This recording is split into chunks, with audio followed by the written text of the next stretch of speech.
Իշխանություններին ենթարկվող դատարանը ամեն կերպ փորձում է ինչ-որ կերպ արդարացնել անցյալ տարի գործած իր ապօրինությունը։ Հիմա թե սա հերթական հետաձգումներ թե չէ, դա արդեն այդքան էլ էական չի, քանի որ ամբողջ դատավորությունը ըստ էության հենց սկզբից ինքը շինծու է եւ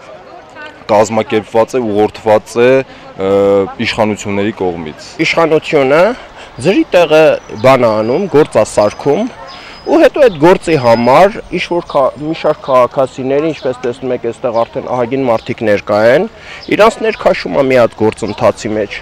Նույն կերպ իրենք, որպես պաշտոնատար անձ, իրենց աշխատավարձը ստանալով մեզանից, ուղղակիորեն սարքովի գործընթացներ են առաջ տանում։